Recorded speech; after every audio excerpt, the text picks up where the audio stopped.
Bonjour à nos amis italiens. J'ai été très touché l'année passée par la disparition de Giorgio.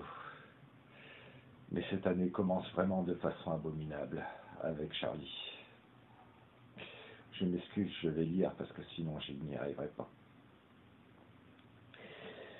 Je ne sais pas comment on ressent ça à l'étranger, mais en France, Charlie a aussi fait beaucoup pour changer les mentalités, la législation correctivement. Comment dire? J'ai 59 ans.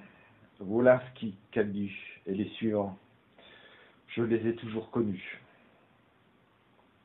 Ils nous ont toujours accompagnés de leur facétie truculente et ont magnifiquement illustré les aspirations des athées et agnostiques de tous les cultes du pouvoir, de l'argent et de l'arrogance imbécile. Illustrer, pour ne pas dire forger, cet état d'esprit de rébellion intellectuelle à la française. Notre âme, presque.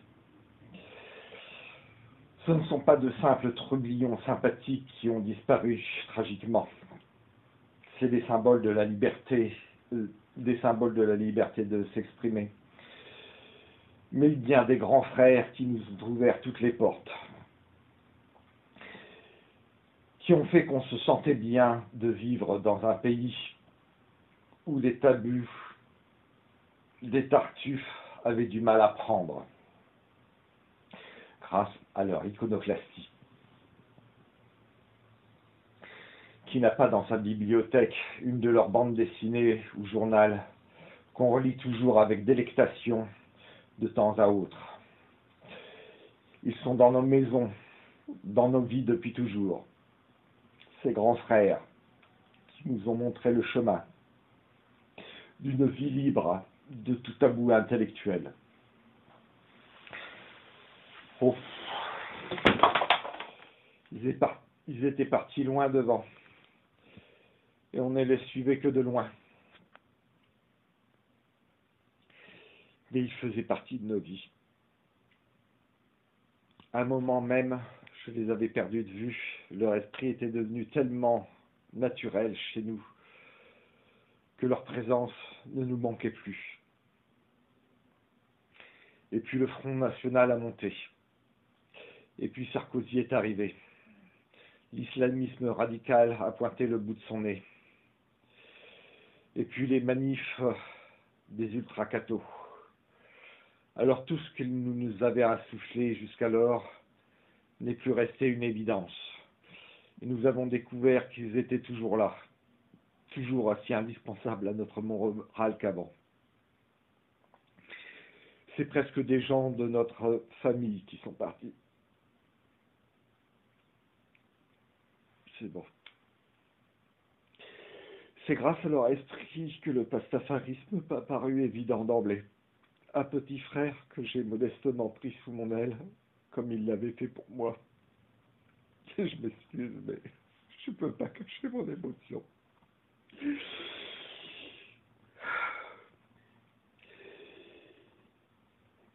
Mais comme ils étaient loin devant, superbes et généreux, inaccessibles et absolus, on peinait à les suivre dans leur délire ébouriffant. Non, je n'ai pas seulement mal parce qu'on a tué des êtres sympathiques, qu'on a attaqué la liberté d'expression. C'est parce que c'est une partie de mon âme qu'on m'a arraché, même si la flamme qu'ils y ont allumée ne s'éteindra jamais.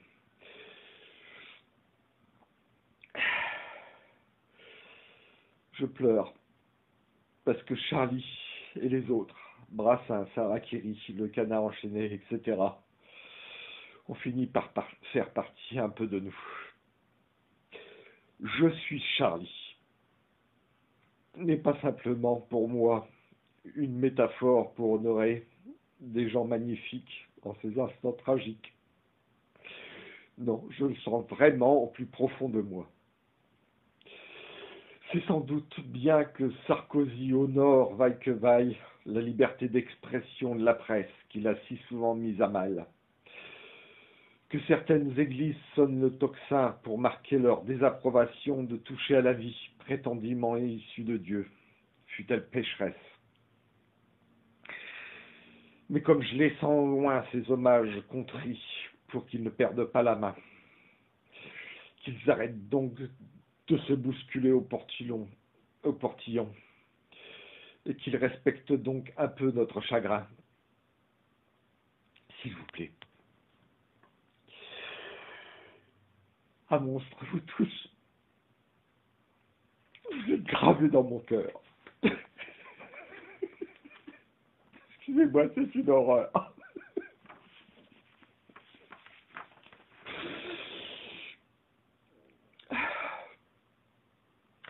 Je ne ressens pas de haine particulière envers leurs assassins. Je suis atterré par leurs bêtises.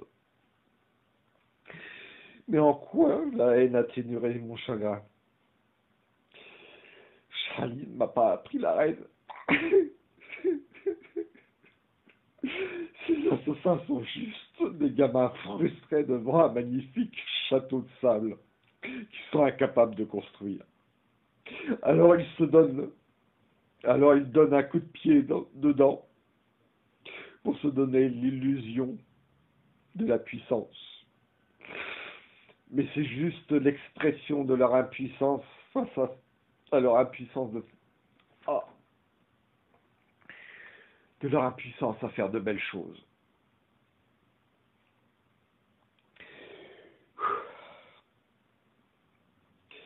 Leur théologie n'est pas l'islam, mais celle du désespoir de leur impuissance qu'ils veulent transmettre et imposer aux autres. Non, la haine est une des formes de désespoir qu'ils n'auront pas réussi à me transmettre. Que sa sauce vous bénisse, mes frères. Amen.